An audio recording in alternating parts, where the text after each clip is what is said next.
ನಿವೃತ್ತ DG and IGP Om Prakash ಕೊಲೆ. ಬೆಂಗಳೂರಿನಲ್ಲಿ ನಿವಾಸದಲ್ಲಿ ಹೆಂಡತಿಯಿಂದಲೇ ಹತ್ಯೆ. ಪೊಲೀಸರಿಂದ ಮಾಹಿತಿ ಪಡೆದ ಹೋಮ್ ಮಿನಿಸ್ಟರ್.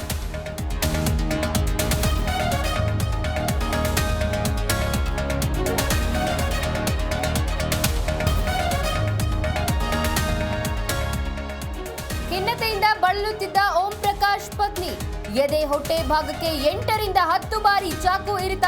ಕೊಲೆ ಬಳಿಕ ಪೊಲೀಸರಿಗೆ ಕರೆ ಮಾಡಿ ಮಾಹಿತಿ.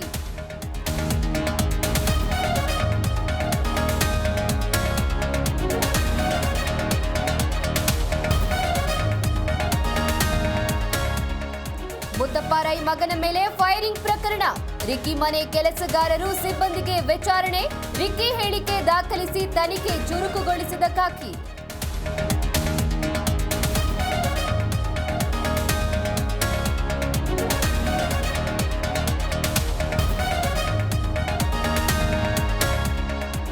ವೈದ್ಯರ ನಿರ್ಲಕ್ಷ್ಯಕ್ಕೆ 25 ವರ್ಷದ ಬಾಣಂತಿ ಸಾವು.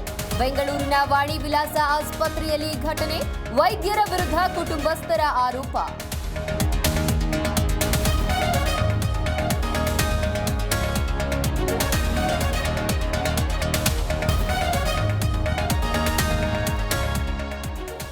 ರೌಡಿ ಶೀಟರ್ ಹೆಂಡತಿ ಜೊತೆ ಡ್ರೈವರ್ ಅಕ್ರಮ ಸಂಬಂಧ. ಡ್ರೈವರ್ಗೆ ಗನ್ ತೋರಿಸಿ ಕಿಡ್ನಾಪ್ ಮಾಡಿ ಹಲ್ಲೆ. Avalahalli Manjesh gang arrest.